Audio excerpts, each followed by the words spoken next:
యేసుక్రీస్తును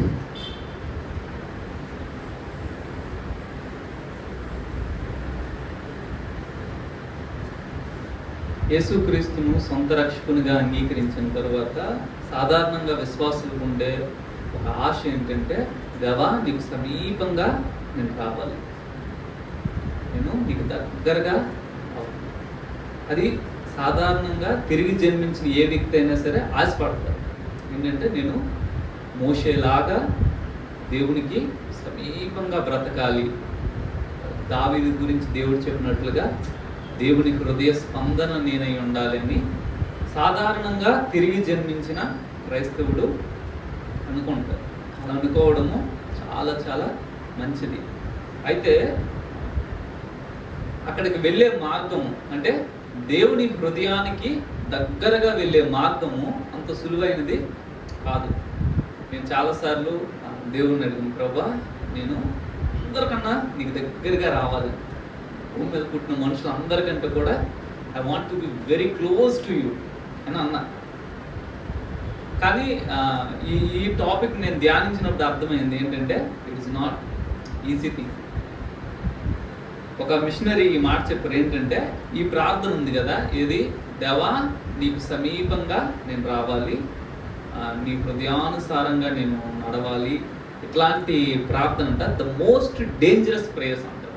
అది చాలా ప్రమాదకరమైన ప్రార్థన. ఎందుకంటే ఒకసారి ఆ ప్రార్థన మనం చేస్తే దేవుడు అనుకుంటారు, నా బిడ్డ నా దగ్గరగా బ్రతకాలనుకుంటున్నాడు, నాకు సమీపంగా రావాలనుకుంటున్నాడు, కాబట్టి నేను తనని సమీపంగా తీసుకొని వస్తాను. ఆ తీసుకొని వచ్చే ప్రాసెస్లో ఏంటంటే మధ్యలో అంటాము, ప్రభా ఎందుకు ప్రభు నా జీవితంతో నువ్వు ఆడుకుంటున్నావు, నన్ను వదిలే ప్రభా, ఈ కష్టాలు వద్దు, ఈ బాధలు వద్దు, నన్ను వదిలే ప్రభా, ప్లీజ్ ప్రభా. కానీ దేవుడు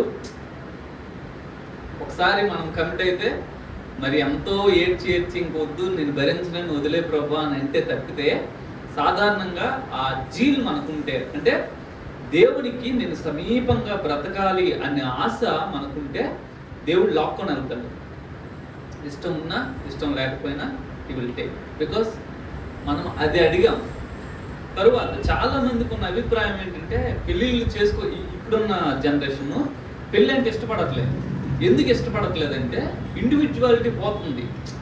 నేను ఒంటరిగా నచ్చినట్టుగా తిరిగేవాడిని, నచ్చినట్టుగా తినేదాన్ని, నచ్చినట్టుగా చేసేదాన్ని. అయితే ఎప్పుడైతే పెళ్ళి అని అంటున్నారో నా ఇండివిజువాలిటీ నేను పోగొట్టుకోవాలి, ఒకరి కోసం నేను బ్రతకాలి, అందుకనే పెళ్ళి నాకు వద్దురా బాబు అని ఇప్పుడున్న జనరేషన్. అందుకనే వాళ్ళు ఏం పెట్టుకుంటున్నారు, లివింగ్ టుగెదర్, కలిసి పెళ్లి చేసుకోరంట, కలిసి జీవిస్తారు.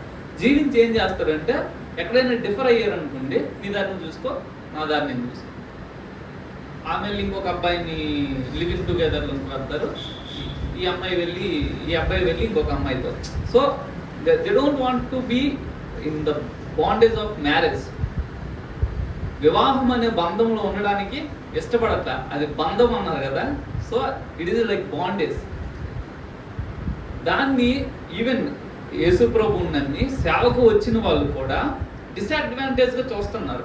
ఎందుకయ్యా నువ్వు పెళ్లి చేసుకోవాలంటే, పెళ్లి చేసుకుంటే ఈ భార్యలు, వాళ్ళ ఇష్టాలు, పిల్లలు, ఇదంతా గొడవ. పెళ్లి చేసుకోకపోతే హ్యాపీగా నేను సేవ చేసుకుంటాం. కానీ the path which leads to the closeness of God, దేవుని సమీపానికి తీసుకువెళ్ళే మార్గము ఇవేవి బాధ్యతలు ఏవి లేకుండా అయితే కాదు. చూడండి, మోషేకి పెళ్ళయింది, పిల్లలు ఉన్నారు, still is close to God. హనోకుకి పెళ్ళయింది, పిల్లలు ఉన్నారు, ఆయన దేవునితో నడిచారు.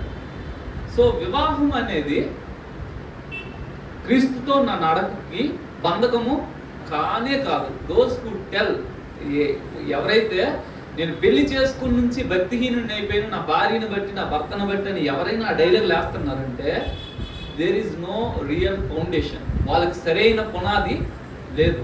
సరైన పునాది ఉన్న వ్యక్తి ఏంటంటే, నా భార్య వచ్చిన తర్వాత, లేదంటే నా భార్య నా జీవితం నుంచి వెళ్ళిపోయిన తర్వాత, నా భర్త నా జీవితంలోకి వచ్చిన తర్వాత, లేదంటే నా భర్త నా జీవితంలో నుంచి వెళ్ళిపోయిన తర్వాత, I will be the same person. నేను ఒకే వ్యక్తినే ఉంటాను. దేవునితో నా నడక, దేవునితో నా ప్రయాణము, దేవునికి సమీపంగా వెళ్ళడంలో ఉన్న నా ఆలోచన, లేకపోతే నా ఆశ మారనే మారదు. సో ఇప్పుడు నేను దేవునికి దగ్గరగా వెళ్ళాలనుకుంటున్నాను కాబట్టి దేవుని గురించి నాకు కొన్ని విషయాలు అర్థం అవ్వాలి. సాధారణంగా ఏంటంటే ఈ మ్యారేజ్ లైఫ్ అనేది చాలా రెస్పాన్సిబిలిటీస్తో కూడుకొని ఉంటుంది. అప్పటిదాకా బాధ్యతలు ఉండవు, అప్పటిదాకా మన ప్రయారిటీస్ వేరు ఉంటాయి. ఒకసారి వివాహం అయిన తర్వాత చాలా బాధ్యతలు మన మీదకి వస్తాయి. మన ప్రాధాన్యతలను మనము మార్చుకోవాల్సి ఉంటుంది. మనం దేవుని గురించి ఆలోచన చేస్తే ఇప్పుడు ఈ ప్రెజెంట్ టైంలో ఎవరైనా నా మ్యారేజ్ లైఫ్ చాలా కష్టంగా సాగుతుంది, లేదంటే నా కుటుంబ జీవితము చాలా కష్టంగా ఉంది అని ఎవరైనా అనుకుంటున్నట్లయితే వాళ్ళకి ఎంకరేజ్మెంట్ ఏంటంటే this is the way God was and is. ఇదే విధానము దేవునిలో ఉంది. దేవుడు కూడా నువ్వు వెళ్తున్నావే ఆ కష్టమైన పాతకుండా వెళ్తున్నారు. యెహెజ్కేలు గ్రంథము 16వ అధ్యాయము 20-21. యెహెజ్కేలు గ్రంథము 16వ అధ్యాయము 20-21. మరియు నీవు నాకు కనిన కుమారులను కుమార్తెలను ఆ బొమ్మలు మృంగివేయినట్లు వాటి పేరట వారిని వధించితివి. నీ జారత్వము చాలకపోయిన నీవు నా పిల్లలను వధించి వాటికి ప్రతిష్ఠించి అప్పగించితివి. చూడండి, దేవుడు తన భార్య గురించి మాట్లాడుతున్నారు. ఏంటంటే నువ్వు నా పిల్లలను తీసుకెళ్ళి ఆ బొమ్మలకి బలిస్తావు. దేవుని హృదయము ఎంత గాయపడి ఉంటుంది కదా. దేవుడు తనకన్నా పిల్లల్ని తన భార్య తీసుకెళ్ళి బొమ్మలకి బలిస్తుంది. అది దేవుని హృదయాన్ని ఎంత గాయపరిచి ఉంటుంది అన్నది మనం ఆలోచన చెయ్యాలి. ఆయన భార్య ఆయన్ని లెక్క చేయలేదు. ఆయన భార్య ఆయనని విడిచిపెట్టి ఊర్లో కనిపించిన వాళ్ళందరితో పాటు వెళ్తున్నారు. అది దేవునికి ఎంత బాధ కలిగించిందంటే నువ్వు వెళ్తే వెళ్ళావు, తిరిగిరా. చూడండి, అసలు ఏ మానవుడు కూడా తన భార్య ఎవరితోనో వెళ్ళిపోయారంటే ఆమె వెనకాల పరిగెత్తపోతే పోనీ, అవసరమైతే తను చంపేస్తారు. అంతేకాని they will not tell come to me. మనము ఈ హిందూ స్క్రిప్చర్స్లో కూడా చూస్తాము, హీ టెస్టెడ్ హిజ్ వైఫ్. తన భార్యను తను పరీక్షించారు. ఎందుకు? ఆమె పవిత్రంగా ఉందా లేదా అన్నది నిరూపించడం కోసం. సో అలాంటి ఈ ప్రపంచంలో దేవుడు అంటున్నారు, నా భార్య ఇంత దుర్మార్గురాలు, నాకు ఇంత గాయం చేసింది, నా పిల్లల్ని తను తీసుకెళ్ళి వధించింది. ఒక దగ్గర అంటారు, నా ద్రాక్షారసం, నా ధనం, నా గోధుమలు, వీటన్నిటిని తీసుకెళ్ళి మీరు విగ్రహాలకు అర్పించారు. దేవుని హృదయము ఎంత గాయపడి ఉంటుంది అన్నది మనం ఆలోచన చేయాలి. ఇర్మియాలో కూడా ఈ మాట ఉంటుంది. 3వ అధ్యాయము, ఇర్మియా గ్రంథము 3వ అధ్యాయము 1వ వచనం. మరియు ఒకడు తన భార్యను త్యజించగా ఆమె అతని యొద్ద నుండి తొలగిపోయి వేరొక పురుషునిదైన తరువాత అతడు ఆమె యొద్దకు తిరిగి చేరున అలాగు జరుగు దేశము బహు అపవిత్రమోగును గదా. అయినను నీవు అనేకులైన వెటకాండ్రతో వ్యభిచారం చేసినను నా యొద్దకు తిరిగి రమ్మని యెహోవా సెలవిచ్చుచున్నాడు. దేవునికి ఒక భార్య ఉంది. ఆ భార్యము విశ్వాసఘాతకురాలు. ఆ భార్యము లోబడదు. ఆ భార్యకి దేవుడంటే ఇష్టం లేదు. అలాంటి భార్యని దేవుడు అంటున్నారు, నా దగ్గరికి వెళ్ళిపోతున్నారు కానీ నా దగ్గరికి రా, తిరిగి రమ్మని పిలుస్తున్నారు. దేవునికి కొద్దిమంది పిల్లలు ఉన్నారు. ఈ పిల్లలు ఎలాంటి వాళ్ళంటే అస్సలు మాట వినరు. చూడండి, ఒక సేవకుని భార్య కానీ తప్పుదావరికి వెళ్ళారు అని అంటే ఆ సేవకుడికి సాక్ష్యము ఉండదు. అరే, నీ భార్య ఇలా చేసింది, నువ్వేం సేవకుడు, నీకేం భయం. తన తప్పు కాదు, భార్య చేసింది, కానీ తనని మనం బ్లేమ్ చేస్తాం. పిల్లలు సరిగ్గా ఉండరు, పిల్లలు చెడుదారిని పడతారు. ఆడేం పాస్టరు అది కొడుకులు కూతురుని కిందగా ఉంచుకోలేకపోయారు. ఈ డైలాగ్స్ మనము యూజువల్గా వింటుంటాము, చాలాసార్లు అని ఉంటాం కదా. కానీ విచిత్రం ఏంటంటే సర్వాధికారి అయిన దేవుడు, సర్వశక్తుడైన దేవుడు, ప్రేమించిన దేవుడు, ప్రాణమే పెట్టిన దేవుడు తన భార్యనేమో చక్కగా కాపాడుకోలేకపోయాడు. ఆ భార్య మాట వినట్లేదు. తన పిల్లలు చూస్తే రిబెలియస్ చిల్డ్రన్, తిరుగుబాటు చేయు పిల్లలు. చూడండి, యెషయా గ్రంథంలో మనకి మొదటి అధ్యాయంలో ఈ మాట ఉంది. యెషయా గ్రంథము 1వ అధ్యాయము 2వ వచనం.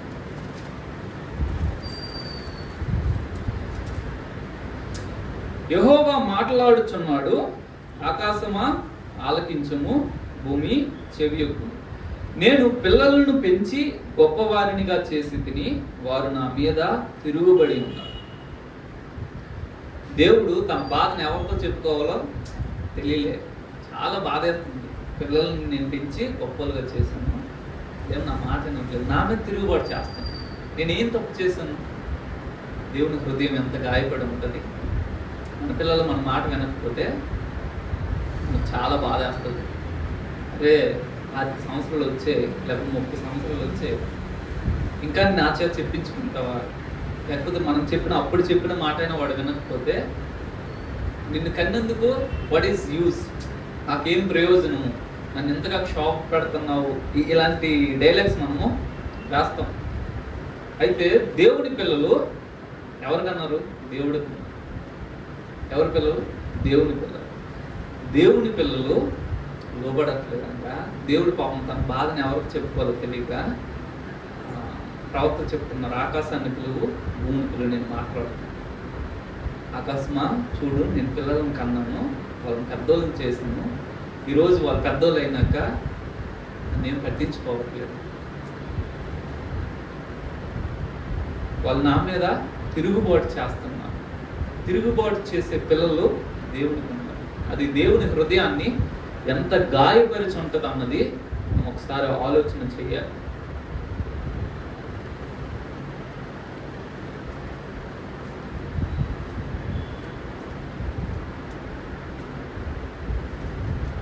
మీకా గ్రంథము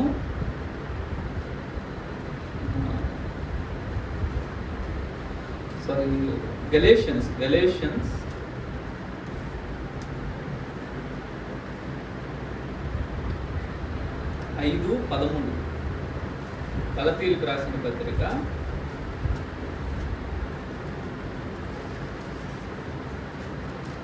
5:13 ఒక మాట చూడండి. సహోదరులారా, మీరు స్వతంత్రులుగా ఉండటకు పిలువబడితిరి. అయితే ఒక మాట, ఆ స్వాతంత్రమును శరీర క్రియలకు హేతువు చేసుకొనక ప్రేమ కలిగిన వారే ఒకరినొకడు దాసులైన. దేవుడి పిల్లలను మనం చూస్తున్నాము. ఈ పిల్లలు దేవుడు అందరి కొరకు ప్రాణం పెట్టారు, తన రక్తాన్ని కార్చారు. ఎందుకు? వీరిని పాపం యొక్క పనిష్మెంట్ అండ్ పాపం యొక్క పవర్ నుంచి, పనిష్మెంట్ నుంచి వీళ్ళని బయటికి లాగడం. దాని యొక్క శక్తి మరియు దాని యొక్క శిక్ష, పాప శిక్ష నుంచి, పాపం యొక్క అధికారం, శక్తి నుంచి బయటికి లాగడం కోసం ప్రభు తన ప్రాణాన్ని పెట్టారు. అయితే ఈ పిల్లల్లో చాలా మంది పిల్లలంతా స్వతంత్రులు అవ్వలేదు. వాడి కోసం దేవుడు ప్రాణం పెట్టాడు, రక్తం కార్చాడు. కానీ చాలా మంది పిల్లలు ఇంకా దాసత్వంలో ఉన్నారు. ఈవెన్ ఇంకొక విషయం ఏంటంటే, తిరిగి జన్మించిన వారు కూడా ప్రభువుని ఎరిగి, ప్రభువుని స్వరక్షకునిగా అంగీకరించి, ప్రభు దగ్గర పాపాలను ఒప్పుకొని ప్రభు కొరకు బ్రతుకుతున్న వాళ్ళలో కూడా చాలా మంది ఏంటంటే ఇంకా పాపము నుంచి స్వతంత్రతను పొందలేదు.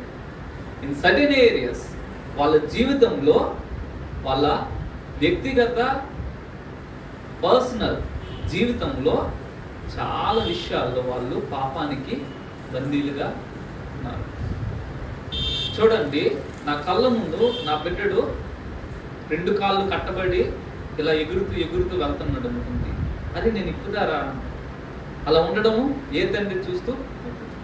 దేవుని పిల్లలు అనేకులు majority of the people they are in some secret sin.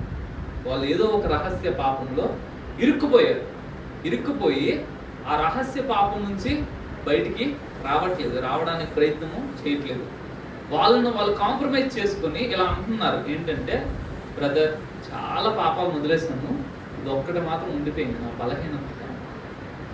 ఆ బంధకానికి బలహీనత అని పేరు పెట్టి పాపము నుంచి పూర్తి స్వతంత్రతను పొందకుండా దేవుడి పిల్లలు ఉంటున్నారు.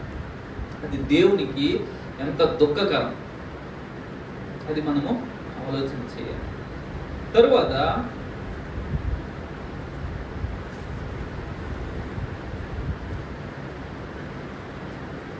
ఇంకొక విషయము చెప్పాలనుకుంటున్నాను ఏంటంటే, 3 kinds of people will be there. భూమి మీద 3 రకాలైన వ్యక్తులు ఉంటారు. 1 ప్రకృతి సంబంధులైన మనుషులు, 2 శరీర సంబంధులైన మనుషులు, 3 ఆత్మ సంబంధులైన మనుషులు. ప్రకృతి సంబంధులు అంటే అసలు దేవుడినే ఎరగని వారు, వాళ్ళకి దేవుడికి వాళ్ళకి సంబంధం.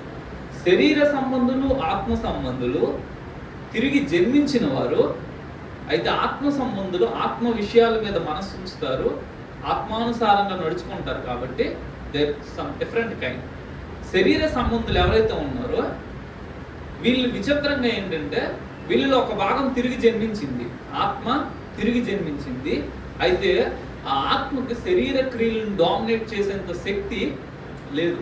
అందుకని ఏమవుతుందంటే, వీళ్ళు తిరిగి జన్మించిన వారైనప్పటికీ కూడా కొన్ని విషయాలు శరీరానికి దాసులుగా ఉంటారు, శరీరానుసారులుగా ఉంటారు, శరీర క్రియలను చేస్తూ ఉంటారు.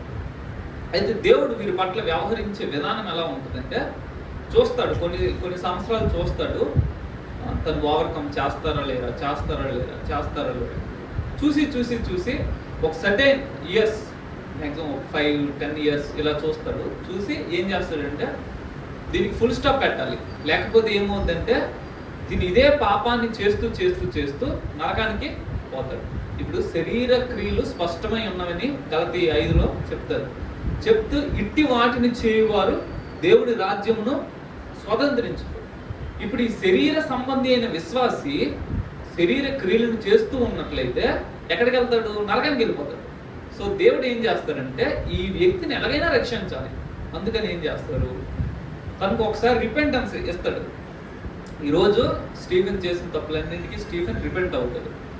అయిన తర్వాత దేవుడు రేపు లేపేస్తాడు, భూమి మీద ఉండకుండా లేపేస్తాడు. తద్వారా ఏం చేస్తున్నాడంటే, శరీర సంబంధి అని ఈ మనుష్యుణ్ణి శరీర క్రియలు చేస్తూ నరకానికి వెళ్ళకుండా ఈరోజు రిపెంట్ అయ్యి రేపు తను ఇంకొక పాపం చేయకుండా తీసేసుకొని తన ఆత్మను రక్షిస్తున్నాడు. అది దేవుడు చేసే పని. దేవుడి పిల్లల్లో చాలా మంది శరీర సంబంధులుగా ఉన్నారు. అది దేవునికి ఎంతో దుఃఖకరమైన విషయం.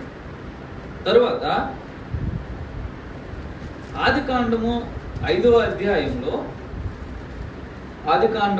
అధ్యాయంలో మనము హనోకు గురించి చూస్తాం. 22వ వచనం నుంచి, హనోకు మెతుషలను కనిన తరువాత 300 ఏండ్లు దేవునితో నడుచుచు కుమారులను కుమార్తెలను కనెను. హనోకు దినములన్నీ 365 ఏండ్లు. హనోకు దేవునితో నడిచిన తరువాత దేవుడు అతన్ని తీసుకొని పోయిన కనుక అతడు లేకపోయింది. చూడండి, ఇక్కడ మనము హనోకు గురించి వస్తున్నాము. హనోకు ఏం చేశాడు? దేవునితో నడుస్తున్నారు. దేవుడి పిల్లలు ఏం చేయాలి? దేవునితో నడవాలి. ఇది చాలా మంది దేవుని పిల్లలంతా దేవునితో నడవట్లేదు. గాడ్ దేవునికి కొద్దిమంది పిల్లలు ఉన్నారు. ఆ పిల్లలు ఎలాంటి వాళ్ళంటే, దేవునితో నడవాలి అనే మనసు లేనివారు, ఆలోచన లేనివారు, ఆసక్తి లేనివారు. They are Christians, they born again believers who don't want to walk with God. దేవునితో నేను నడవాలి అనే ఆలోచనే లేకుండా ఉండిపోతున్న వాళ్ళు చాలా మంది దేవుని పిల్లల్లో ఉన్నారు. చూడండి, మన కుటుంబంలో ఒక వ్యక్తి గుడ్డివాడు కానీ, కుంటివాడు కానీ, లేకపోతే అంగహీనుడు, ఏదో ఒక అవయవ లోపంతో పుడితే మనం ఎంత బాధపడతాం? చాలా బాధపడతాం. అది నాకే పుట్టాలి ఇలాంటి కొడుకు, ఇలాంటి కూతురు అని మనం అనుకుంటాం. చాలా బాధేస్తుంది. దేవుని కుటుంబంలో, దేవుని ఇంట్లో ఇలాంటి అంగహీనులు, ఇలాంటి గుడ్డు వాళ్ళు, కుంటి వాళ్ళు కోట్ల మంది ఉన్నారు. సో కాల్డ్ బిలీవర్స్, దేవుడితో నడవలేని కుంటి వాళ్ళు ఉన్నారు. దేవునికి ఎంత బాధేస్తుంది. దేవుని సంఘమని అందరూ ఆరాధించడానికి వచ్చి ఆత్మతో సత్యంతో ఆరాధిస్తున్నాడు. బాగా గంభీరంగా పాటలు పాడుతూ చాలా పరవశించి ఎమోషనల్గా will sing songs and praise God. కానీ దేవుడు చూస్తూ ఏడుస్తాడు. అరే నువ్వు నన్ను ఆరాధిస్తున్నావు, బాగుంది, కానీ నువ్వు కుంటోడు అయిపోయారా, నువ్వు నడలేకపోతున్నావు, దేవునితో నువ్వు నడవట్లేదే, నాతో నీవు నడవాలని నాకు ఉంది, కానీ నాతో నడవట్లేదు. దేవుని కుటుంబంలో అనేక మంది దేవునితో నడవకుండానే వారి జీవితాలను ముగించేస్తున్నారు. దేవునికి ఎంత దుఃఖకరం అది.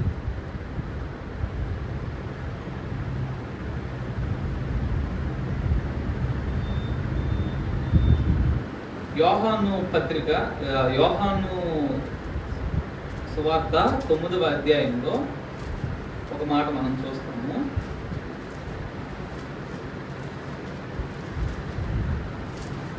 తొమ్మిదవ అధ్యాయము 31వ వచనం.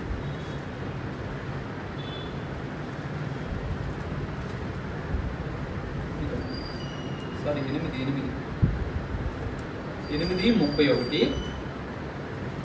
కాబట్టి యేసు తనను నమ్మిన యూదులతో, మీరు నా వాక్యమందు నిలిచిన వారైతే నిజముగా నాకు శిష్యులై ఉండి సత్యమును గ్రహించెదరు, అప్పుడు సత్యము మిమ్మును స్వతంత్రులుగా చేయునని చెప్పగా.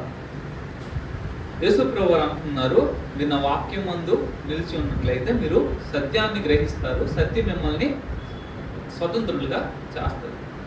దేవుని పిల్లల్లో చాలా మంది సత్యాసక్తి లేనివారు. వాళ్ళకి సత్యం పట్ల ఆసక్తి లేదు. నేను నమ్ముతున్నదే కరెక్ట్, ఇదే కరెక్ట్, మిగతా వాళ్ళందరూ wrong, what I'm believing is right.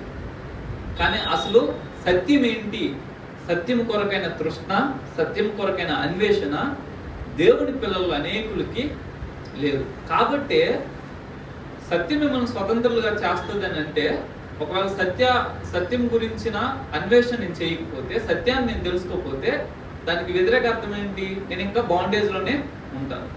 చాలామంది డాక్ట్రినల్ ఇష్యూస్లో, సైద్ధాంతికపరమైన ఈ సబ్జెక్ట్స్ అన్నిటిలో కూడా ఒక్కొక్క బాండేజ్కి వాళ్ళు ఉంటారు. ఎందుకంటే వాళ్ళు సత్యం ఏది గ్రహించాలి అన్న ఆశ లేదు. అందువలన వాళ్ళు ఒక సిద్ధాంతానికి కట్టుబడి ఇదే కరెక్ట్ అనేసి ఆ బాండేజ్లో ఉండిపోతారు. మిగతా వాళ్ళందరూ దేవుని పిల్లలు అనేక మంది వేషధారులు ఉన్నారు. చక్కగా మనము బట్టలేసుకొని చక్కగా మందిరంలో నీట్గా దేవుడు ఇక్కడ కూర్చున్నారు. ఆయన చూస్తున్నప్పుడు అందరి హృదయాలు కనిపిస్తున్నాయి దేవునికి. ఆ హృదయాల్లో చాలా మంది వేషము ధరించారు. ప్రార్థన చేసినప్పుడు వీడికి రహస్య ప్రార్థన ఉందా లేదా తెలియదు, కానీ ఇక్కడ ప్రార్థన చేసినప్పుడు చాలా చక్కగా స్వీట్ వర్డ్స్ చేస్తారు. అవి వినడానికి వెరీ బ్యూటిఫుల్, కానీ దేవుడు కాంతించి వేషధారి. దేవుని పిల్లలు అనేకులు వేషధారిని అలా నానా అని పిలుస్తున్నారు, కానీ లోపల ఇదిగో నీ కానుకలు ఇస్తున్నామని వేలుకు వేలు ఇస్తున్నారు హృదయపూర్వకంగా. ఇదిగో దేవుడు నా జీవితంలో ఈ అద్భుతం చేశాడు, ఆ అద్భుతం చేశాడని సాక్ష్యం చెబుతున్నారు, కానీ వాస్తవాలు కాదు. దేవుని పిల్లలు అనేక మంది వేషధారులు ఉన్నారు, యథార్థత లేని వాళ్ళు ఉన్నారు. యథార్థంగా ప్రభా నేను మంచివాడిని కాదు, నేను చాలా విషయాలు తక్కువైన ప్రభా నన్ను క్షమించు అని అడిగే వాళ్ళు వెరీ ఫ్యూ. చాలా మందికి ఈ విషయాలు ఒప్పుకోవాలి, ఈ విషయాలు కూడా దేవుడు పట్టించుకుంటాడా, అంత ఓవర్ అవసరం లేదు. ఏదో నార్మల్గా మనం వెళ్ళిపోవాలి, కానీ మరీ మైన్యూట్ థింగ్స్ కూడా ఎందుకు చూడాలి? వేషధారణ. దేవుని పిల్లలు అనేక మంది గర్విష్ఠులు, వాళ్ళకి చాలా గర్వం. నేను నమ్మిందే కరెక్ట్, నేను మాట్లాడిందే కరెక్ట్. ఇలాంటి పిల్లలందరూ దేవుని కుటుంబంలో ఉన్నారు. దేవునికి ఎంత దుఃఖం వేస్తుంది చూడండి. నా పిల్లోడు, నేను 2 పిల్లలను కన్నాను, 2 పిల్లలు నాకు లోబడట్లేదు, 2 పిల్లలు సరిగ్గా నడవలేకపోతున్నారు, 2 పిల్లలు నాతో మాట్లాడట్లేదు, 2 పిల్లలు నా మాట వినట్లేదు, 2 పిల్లలకి నేను అక్కర్లేదు అనుకుంటున్నాను. నాకు ఎంత దుఃఖం వేస్తుంది, చాలా బాధ వేస్తుంది. నేను కన్నాను రా, నేను మీ తండ్రిని మీరు నా మాట వినకపోతే ఎవరి మాట వింటారు? మీరు నా దగ్గరికి రాకపోతే ఎవరి దగ్గరికి వెళ్తారు? దేవునికి ఇలాంటి పిల్లలు కోట్ల మంది ఉంటారు. దేవుని హృదయము ఎంత నొచ్చుకొని ఉంటుంది ఆలోచించేయాలి. దేవా, నీకు సమీపంగా రావాలని నేను ఆశపడతాను. అంటే నీ జీవితంలో బహుశా వైఫ్ కానీ పిల్లలు కానీ, దిస్ ఈస్ ద పాత్. ఎప్పుడైనా వెయ్యాలి భార్య దొరికింది, నష్టపెట్టే భార్య దొరికింది, విసిగించే భార్య దొరికింది అనుకుంటే అప్పుడు అనుకోవాలి, yes this is the path. Yesu ప్రభు భార్య కూడా ఇట్లాంటిదే, సనుగుతుంది, ఎప్పుడు సనుగుతుంది, ఎప్పుడు కంప్లైంట్ చేస్తుంది, ఇప్పుడు ఆయనకి లోపడదు. తిరుగుబాటు చేసే పిల్లలు ఉంటే yes this is the path. ఇదే యేసు ప్రభు యొక్క భార్య. ఆయన ఇదే పాత్రలో ఉన్నారు. నేనేదో కొత్తగా నేను అనుభవించట్లేదు. నాకు ఒక్కడికే దేవుడు అన్యాయం చేశాడని నేనేం అన్నా. నేను ఒక ప్రార్థన చేశాను, ప్రభా నీకు సమీపంగా రావాలి, నీ హృదయాన్ని నేను తెలుసుకోవాలి, నువ్వు నాకు అర్థం అవ్వాలి, అందరికంటే ఎక్కువ నేను నిన్ను అర్థం చేసుకోవాలి, నేను ప్రార్థన చేశాను. కాబట్టి దేవుడు ఈ పరిస్థితులన్నీ పంపించారు. స్టీవ్, నీ పిల్లలు ఇలా ఉన్నారు, నా పిల్లలు కూడా ఇలానే ఉన్నారు. ఇప్పుడు నీకు అర్థమవుతుంది నా బాధ ఏంటో. నీ భార్య ఇలా చేస్తుంది కదా, నా భార్య కూడా ఇలా చేస్తుంది. చూడు నా బాధ. That is a practical experience. Knowledge వేరు, ఎక్స్పీరియన్స్ వేరు. అందుకనే అనుభవ జ్ఞానం అంటారు. ఆ నాలెడ్జ్ ఎక్కడి నుండి వచ్చింది? From experience. దేవుడు ఏదైతే అనుభవిస్తున్నాడో, దేవుని హృదయం ఏ విషయాలు తగిలిపోతుందో ఆ విషయాలు నా హృదయం కూడా తగిలిపోవాలి. అప్పుడు అర్థమవుద్ది దేవుని హృదయము ఏంటంటే. మిగతాదంతా కబుర్లే, మనకి అర్థమైనట్టు కాదు. దేవుని ప్రేమ ఆహా ఓహ అని నేను చెప్పొచ్చు, దేవుని రక్షణ ఆహా ఓహ అని నేను చెప్పొచ్చు. స్టిల్ అది నా బ్రెయిన్కి మాత్రం పరిమితమయ్యి ఆ ఎక్స్పీరియన్స్, అనుభవము, దేవుని ప్రేమను అనుభవించడము, లేదంటే దేవుని బాధను అనుభవించడము, అది నేను నాకు జరగకుండా ఉండి నేను ఇవన్నీ చెప్పొచ్చు. కానీ ఎప్పుడైతే నేను ఆ దారి గుండా వెళ్తానో అప్పుడు నాకు దేవుడు నిజంగా అర్థమవుతాడు. అప్పుడు అనుకుంటాం, ఈరోజు నాకు దేవుడు, దిస్ ఇస్ ద పాత్.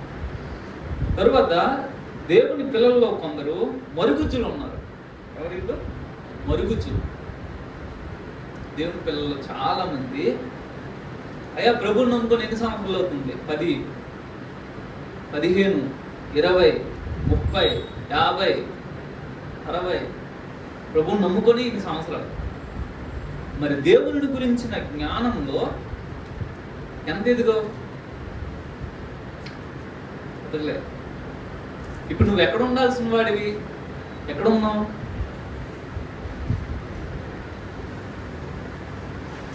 హెబ్రీయులకు రాసిన పత్రిక 5వ అధ్యాయము 12వ వచనం. హెబ్రీయులకు రాసిన పత్రిక 5వ అధ్యాయము 12వ వచనం. కాలమును బట్టి చూచితే మీరు బోధకులుగా ఉండవలసిన వారై ఉండగా దేవోక్తులలో మొదటి మూలపాఠములను ఒకడు మీకు మరలా బోధింపవలసి వచ్చింది.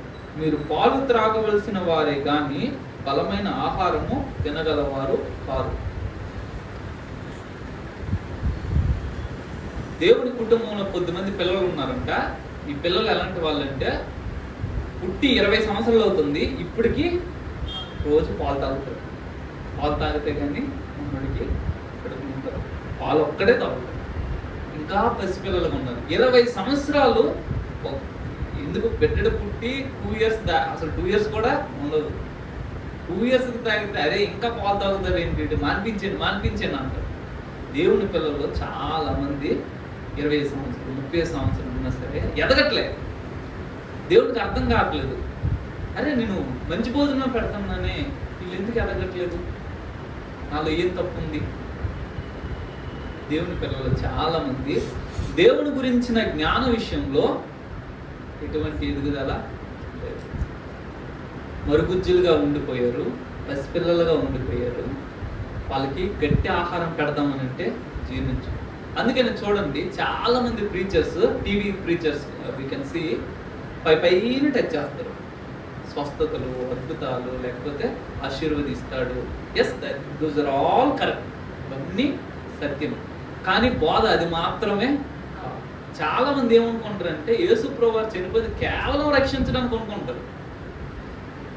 ఆయన ఎస్, అది ఫస్ట్ అండ్ ఫోర్మోస్ట్, అది మొదటిది మరియు చాలా ప్రాముఖ్యమైనది. మన రక్షణ కొరకే ఆయన చనిపోయారు. కానీ అది మాత్రమే కాదు, నిన్నంట సింహాసనం మీదకి ఎక్కించాలనేసి ఆయన సిలువకు దిగారు. చాలా మంది బోధలు ఏమవుతున్నాయంటే కేవలం రక్షణ తప్పిస్తే చాలు. మరి ఈ తప్పించబడిన వాళ్ళు ఎదగాలి కదా, నరకాన్ని తప్పించేసుకున్నారు. వీళ్ళని సింహాసనం మీదకి ఎవరు ఎక్కిస్తారు? ఆ టీచింగ్ ఎవరు చేస్తారు? ఆ జీలు ఎవరిస్తారు? ఎందుకంటే ఈ పిల్లలకి ఆ బోధ ఎలాంటి సరైన ఫుడ్ అందట్లే. ఎలాంటి ఫుడ్ అందుతుందంటే కేవలం రక్షణ పొందడం వరకు మాత్రమే. అందుకని వీళ్ళు చాలా మంది ఇంకా పసిపిల్లలుగానే ఉండిపోతున్నారు. దేవుని యొక్క జ్ఞాన విషయంలో వాళ్ళు ఏమీ ఎదగట్లేదు. అందుకనే ఆఫ్టర్ 20 years కూడా నేను నలుగురికి దేవుని గురించిన జ్ఞానాన్ని బోధిస్తాను అనుకుంటా. నలుగురు చెప్తే నేను వింటాను, ఇంకా వింటాను. ఎంతకాలం అలా వింటాం? వినాల్సిన దగ్గర వినాలి, నేను వెళ్ళి చెప్పాల్సిన దగ్గర చెప్పాలి. నాకు తెలిసిన జ్ఞానాన్ని నేను పంచుకోవాలి. అదే నా ఎదుగుదలను సూచిస్తుంది. కాబట్టి ఏంటంటే దేవుడు చాలా మంది ఏమనుకుంటారంటే దేవుడికి ఏ కష్టము లేదు, ఆ శిలువ మాత్రం ఒకసారి పొందాడు అయిపోయింది అనుకుంటారు. కానే కాదు. చాలా బాధాకరం ఏంటంటే అందరికంటే ఎక్కువ బాధపడుతున్నది దేవుడు. ఆయన భార్యను పెళ్లి చేసుకున్నారు, భార్య ఏమో చెప్పిన మాట వినట్లేదు, లోబడట్లేదు, ప్రేమించట్లేదు, భార్య ప్రేమ దొరకట్లేదు. పిల్లలు ఉన్నారు, పిల్లలేమో లోబడట్లేదు, మాట వినట్లేదు. ఈ పిల్లలు ఒక దగ్గర ఏంటంటే ఒకరినొకరు కరుచుకుంటున్నారంట. పిల్లలు ఏం చేస్తున్నారు? కరుచుకుంటున్నారు. దేవుడు చెప్పారు ఏంటంటే, అరే పెద్దోడా నువ్వు ఈ పని చేయరా, చిన్నోడికి అరే చిన్నోడా నువ్వు ఈ పని చేయరా. వీడికో పని ఇచ్చాడు, వీడికో పని ఇచ్చాడు. పెద్దోడేమో ఆడి పని చేసుకుంటున్నాడు, చిన్నోడు ఇటు పని చేసుకుంటున్నాడు. ఒక దగ్గరికి వచ్చి పెద్దోడు చిన్నోడి పని చూశాడు, చిన్నోడు పెద్దోడి పని చూశాడు. చూసా అంటాడు, అదేం పని అది, అలా ఎందుకు చేస్తావు, అది అసలు కరెక్ట్ కాదు అంటాడు. పెద్దోడు అంటాడు, అదేం పని అది, అలా చేయకూడదు, అది కరెక్ట్ కాదు. వీళ్ళిద్దరూ కొట్టుకుంటూ తిట్టుకుంటూ ఇచ్చిన పనులు చేయట్లేదు. తండ్రి చూసి ఆశ్చర్యపడుతున్నాడు, అరే నీ పని ఏదో నువ్వు చేయరా, నీ పని ఏదో నువ్వు చూసుకో. వీళ్ళిద్దరు తనుకొని ఏం చేస్తున్నారంటే దేవుని పనిని పక్కన పెడతారు. ఈరోజు బోధకులలో చాలా మంచి, I'm not criticising anyone, but I'm telling the truth. ఆయన ఏదో అద్భుతాలు చేస్తున్నారు, ఈయన వాక్యపరి. ఎవరి బాధ అడు పడండి, నీకు ఎందుకు అడి గురించి, అడు మోసం చేస్తుంది. ఏం మోసం? నీకేంటి బాధ? ఎవరిని తప్పు, ఇప్పుడు ఒక టీచింగ్ నుంచి నరకానికి తీసుకెళ్ళిపోయి ఒక టీచింగ్ చేశాడంటే అది తప్పు. యేసు ప్రభు దేవుడు కాదు అని చెప్తున్నాడంటే అది తప్పు. అది కాకుండా ఇంకేదో దేవుడు తనకిచ్చిన పనిని, దేవుడు నాకు ఈ పని అప్పగించాడు, నాకు ఈ వరం ఇచ్చాడని తను చేసుకుపోతుంటే ఈ సర్టెన్ బోధకుడికి ఎందుకు లేదు? ఈ బోధకుడు చేస్తున్న దానికి ఈ బోధకుడు ఎందుకు హట్ అవ్వాలి, దానికి కౌంటర్ ఇవ్వాలి? What is the use? దేవుని పిల్లల్లో చాలా మంది కొట్టుకుంటున్నారు డినామినేషన్ల కొరకు, వాళ్ళ డాక్ట్రిన్స్ కొరకు కొట్టుకొని దేవుని పని గురించి పట్టించుకోవట్లేదు. ఇప్పుడు ఒక వ్యక్తిని విమర్శించేంత సమయము ఒక 20 నిమిషాలు 40 నిమిషాలు ఒక మాట కొరకు కౌంటర్ ఇవ్వడానికి నేను పెట్టే సమయము ఒక ఆత్మను రక్షించడానికి, ఒక ఆత్మను రక్షణలోకి నడిపించడానికి కావలసిన ప్రార్థన చేయడానికి ఐ కెన్ ఇన్వెస్ట్. కానీ దేవుని పిల్లలు చాలా మంది పిల్లలు ఏం చేసుకుంటున్నారు, ఒకటితో ఒకటి ఖర్చుకొని ఒకరినొకరు రక్షిస్తున్నారు. అందువల్ల దేవుని పని జరగట్లేదు, ఆగిపోయింది. యేసు ప్రభు వచ్చి 2000 సంవత్సరాలు అవుతుంది, అయినా మనము ఎన్స్ వరకు సువార్తను తీసుకొని వెళ్ళలేదు. ఈ రోజుకి అసలు యేసు అంటే ఎవరో తెలియని గ్రామాలు థౌజండ్స్ అండ్ ల్యాక్స్లో ఉన్నాయి. ఎందుకు జరగట్లేదు? ఎందుకంటే దేవుని పిల్లలు ఒకరినొకరిని కొట్టుకుంటూ మేమే కరెక్టు, మా చర్చే కరెక్టు, మా సిద్ధాంతాలే కరెక్టు, మా బోధే కరెక్టు ఇలా అనుకుంటూ దేవుని పనిని పట్టించుకోకుండా ఇంకొక సంఘం మీద, ఇంకొక బోధకుని మీద, ఇంకొకరి మీద, పాస్టర్ ఏమో విశ్వాసుల మీద, విశ్వాసులేమో పాస్టర్ మీద, ఇలా ఒకరి మీద ఒకరు కరుచుకుంటూ దేవుని పనిని పక్కన పెట్టేస్తారు. అందుకనే దేవుని యొక్క రాకడ అన్నది ఆలస్యం అవుతూనే. చూడండి, దేవుని హృదయము ఎంత నొచ్చుకొని ఉంటది.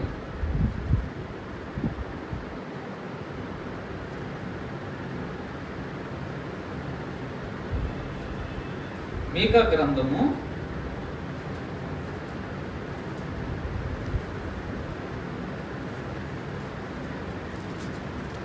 6వ అధ్యాయము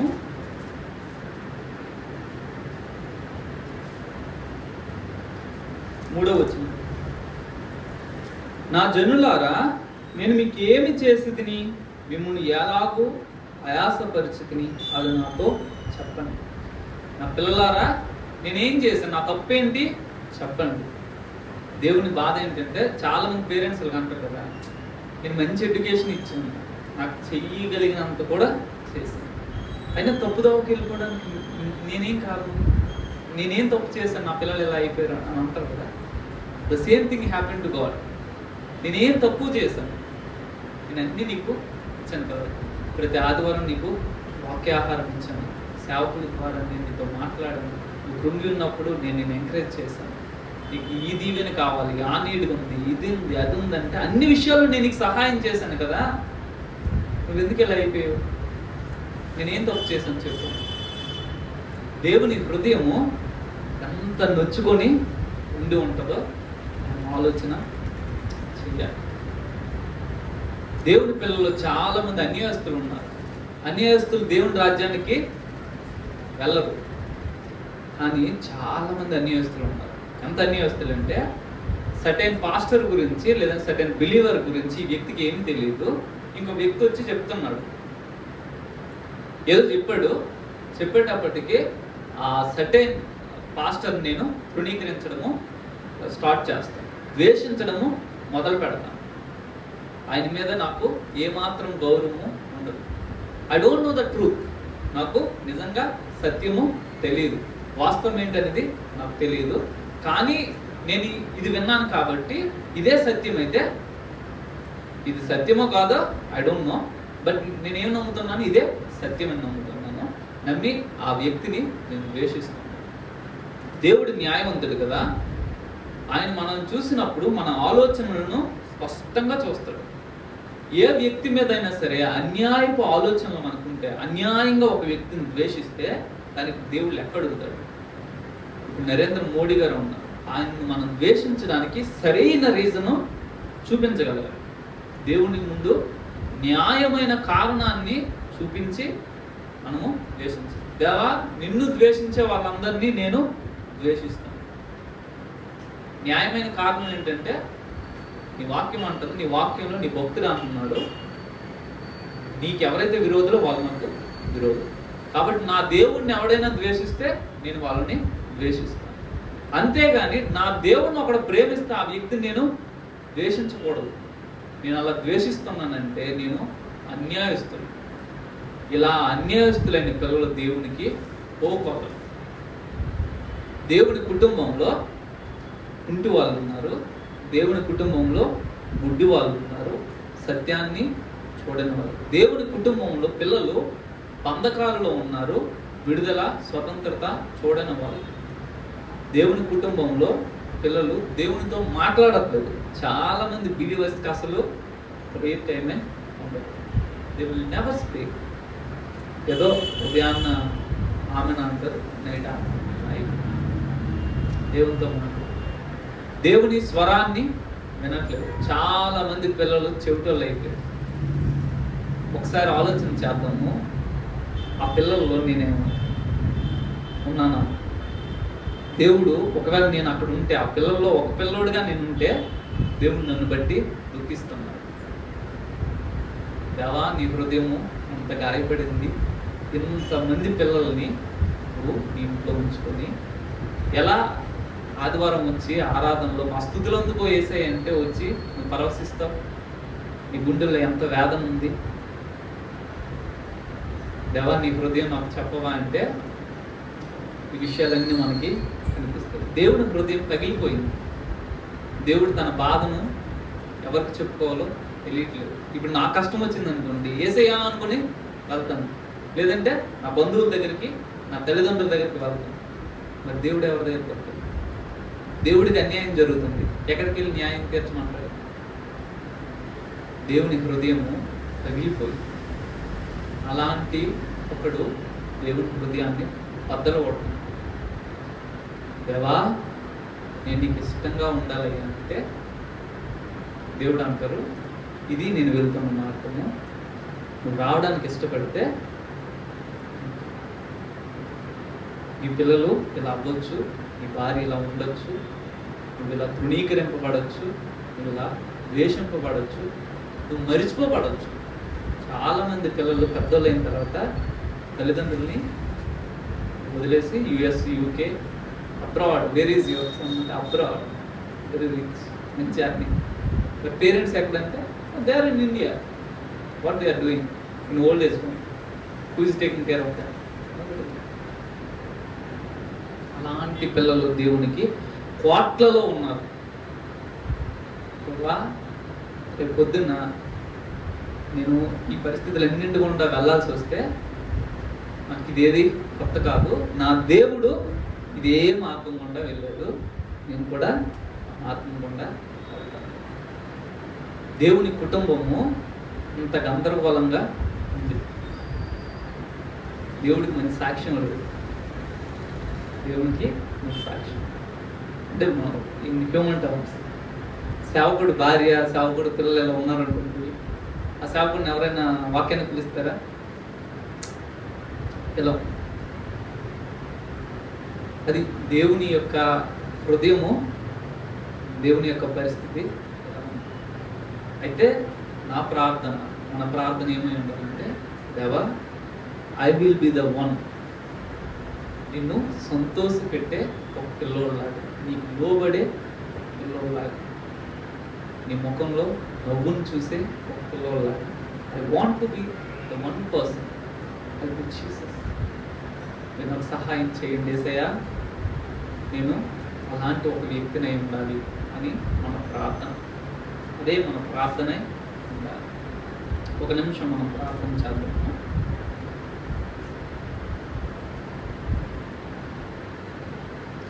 పరిశుద్ధుడైన తండ్రి, నీకు స్తోత్రాలు చెల్లిస్తున్నాము.